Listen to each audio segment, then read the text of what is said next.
Okay. Today I'm going to talk about Japanese culture and etiquette. And in case you ever want to go to Japan, this also kind of applies to other foreign countries just because um, you should learn and educate yourself on some of the customs before you go. There's a lot of things that are very different from here, from the stuff we do here in America. And although there is some similarities, but most of them are pretty different. Um, Now I'll discuss the different aspects of Japanese culture. So first I'm going to start with just like indoor household etiquette. One really important thing about Japan is that they are very strict about like footwear inside the house, and they have this little portion in the entrance of their house, and it's like a lower level and the top level, and the lower level is where you put all your shoes, and it's like the outside, and then the top level is like inside and the rest of the house. It's called a genkan, and basically it's very essential to like I haven't seen like a Japanese house that doesn't have a genkan. And it's really important because like they consider like if you step inside with your outdoor shoes or like anything that's like touched the lower level of the genkan or outside or any of that, it's like the worst thing because it's like you're getting dirt and stuff in your house. So it's like really bad. And actually when I went to Japan the first time, we had one of the kids that was with us, he had trouble getting it because the way you have to like get your shoes in like out and then like onto the genkan, because you can't touch the bottom floor with your socks because again that's bad. And so like he had trouble with that, and it was kind of amusing because Sensei was always like telling him that he needs to learn how to do it correctly.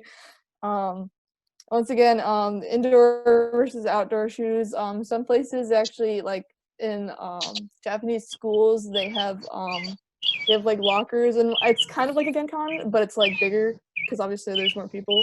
And so they have indoor and outdoor shoes. So you come to school in your regular shoes or whatever, and you put them in your cubby, and then you pull out your school shoes or your indoor shoes, and then you wear those inside the school. And you every time you have to go outside, you have to go put on your outdoor shoes, and anytime you come back inside, you got to put that in your or indoor shoes. Because we shoes when we visited in Japan, we had to borrow slippers, which is another important aspect of Japanese culture. Most times in the houses, they have slippers because it's kind of rude to walk around barefoot in their house because that's still kind of, and so they have like slippers. Um, when I was there, my host family, they had like little Crocs with like the soft stuff on the inside as their slippers, and they're kind of cute, even though Crocs are ugly. Um, Another thing with the slippers is that even though they're for like indoor stuff, you cannot wear them onto tatami mats because they're worried that it'll get them dirty or ruin them. Same with regular shoes, you cannot go on tatami mats because it's like illegal. Um, Another important thing in the home is just like bathrooms in Japan because they're, especially in the house, are very different from ours here. Back to the slippers really quick. They have bathroom slippers. So they have certain slippers that they keep in the bathroom and they're solely for use in the bathroom. So they don't want you to walk around on like the bathroom floor in your regular slippers because again it's considered dirty.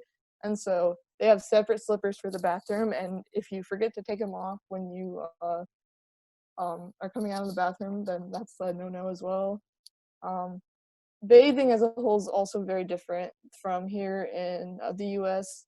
They actually, you bathe yourself like with soap and water before you get into the bath. They have a bath, and it's like the one that my host family had was really fancy, and it had like a cover, and it also like kept the water heated because they all share the same water because they don't clean themselves in the bath water. They clean before, and then they use the bath, and it's more of like a relaxation thing. So um so there's a lot of different important rules regarding the households and just indoor manners as well. in general, but this also applies to dining and restaurant etiquette. Obviously, one really important thing is chopsticks because, and they're very different just because we don't use chopsticks here really. Two really bad things that you can do with chopsticks is stab your food with chopsticks or pass food from one person using chopsticks in Japanese funerals actually. And I can't remember off the top of my head what the stabbing one is similar to in the funeral, but passing food with chopsticks is in some funerals they will pass cremated bones from chopstick to chopstick throughout like the family member, so they don't want you doing with that with food because it's considered very similar to that and it's just not a good thing. um Payment at restaurants in general is also very different. In Japan, there's no tipping at all, and if you were actually to leave money on the table, they will often chase you back out of the restaurant and be like, "Hey, you forgot your money." So, also in Japan, and not just in restaurants, but in general stores and stuff, they don't really like touching money. So they have this little money dish at most places, and you put the money in the dish, and then they take it out of the dish. You can't just like hand your money into them, and that's like weird. They won't take it. They'll just look at you and be like, "Why are you not putting it in the dish?" Um, and then another thing is because it's so important to be polite in Japan, and they're also just very indirect. Often people, when they go to a restaurant together, they'll fight over who's paying for the check, and it's not really fighting because it's like something that you kind of are required to do, and they'll go back and forth a couple times before someone finally just is like, "I'm gonna pay for it," and they'll be like, "Oh, okay." But like, I just remember that when before we went, if our teacher said that if our host family offers to pay for something, don't just be like, "Okay." You have to like fight over it with them for a little bit. Be like, "No, no, I feel bad." Another thing at restaurants is that you don't like pay at the table like we do here in America. Oftentimes they will give you the bill and you have to go and take it up to a cashier at the restaurant and pay there. Um, I'm not sure why they do that, but I kind of it makes sense because it's a little more efficient because all the change and the stuff is at the register. Lastly, for restaurant and dining etiquette is that most Japanese people will before eating, right before like when they get their food, right before they go like eat it, they say itadakimasu, and it's just kind of like usually it's translated as like um let's eat or something, but it's really got more cultural significance, and I think it's related to Buddhism and Shintoism, and it's kind of just like um it's just something that they I think it's kind of like a thank you just to the people that have brought them the food and the food that and to all the ingredients that are required in the food. And then after they finish eating, they say "Gochiso sama deshita," which is similar to "itadakimasu." It's often said, and that one means that you are like kind of thanking everybody that was involved in the meal. So like the chefs, but also like the animals that were involved in like the ingredients and like just like the plants and life in general. Um, Lastly, I'm going to address some general pieces of etiquette and culture that you should know about Japan. Um, First one is bowing, and obviously that one's very well known in Japan. But there's actually different types of bowing. There's like very deep bows for like people that you are very that you're of that are a higher status of you and that you need to show lots of respect for. But like if you were to be with a friend, often when they just say thank you, even if it's just a friend, they just kind of do like a head bow because like it's so ingrained in their culture that like even if it's not a like super formal thing, they still do it. And actually, in some places in Nara, they have deer that are on the shrine grounds, and they see the Japanese people bow, and so they bow in order to like receive the little deer biscuits because people like feed them and stuff. So that's also kind of amusing. Um, then there's garbage, and that's really interesting because in Japan, you will not see a lot of public garbages like just outside and like able to use. Like you have to usually you'll have to carry your garbage around with you the entire time you're out doing things, like, and you have to take it with you back to your hotel or your house and then put it in the garbage there because they don't like they think that like having garbages out in public is like considered like will like encourage people to litter. And I'm not really sure how that works. So I feel like it's the opposite, but um so that's one thing that's really interesting and to take note of when you go to Japan. As well in the garbage, they when it's like your own home, they have a very like complicated um sorting sheet thing for like garbage. So like they have to sort it into like burnable trash, recyclable trash, and then all these other categories, and they have to do that, and then before they can dispose it. And usually there's a person in their neighborhood that's the overseer for like the garbage organization and stuff, and so they are if you are caught like not doing it right, then they'll probably say something to you.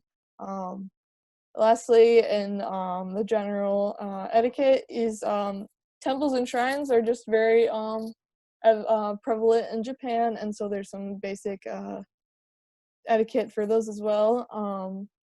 One that's pretty easy is just like you shouldn't be very loud there, and because it's to be respectful, because a lot of people are there for actual religious purposes, and um, and so it's really rude if you're just being really loud in a place that's really just supposed to be really calm and serene. Um, Second is that even if you are like not if you're just like visiting because you're a foreigner and you don't practice Shintoism or Buddhism, you should still go and offer something at the offering part at the main part of the shrine. Basically, you just go up and you put like a coin in, and then there's like you have to like bow and then clap and then bow some more. Um, and it doesn't have to be like a large amount. It's just respectful to do so. You really shouldn't go and visit a shrine or a temple without offering anything. Um, Another really interesting thing at the temples and shrines, I think it's mostly at the shrines though, is there's this thing called a purification fountain, and it's a basin of water. It's flowing water, so it's not like dirty or stagnant, but and then they have a bunch of wooden ladles that are around it, and basically what you're supposed to do is to purify yourself before you go into anywhere else in the shrine. And so you're supposed to like use it to like wash your hands, and then usually you're supposed to clean your mouth out too, but you don't put the ladle in your mouth obviously because that's gross. You're supposed to like the water into your hand and then go like that and then spit it out on the ground.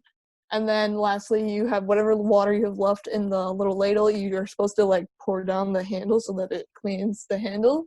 And then you put the ladle back on the stand.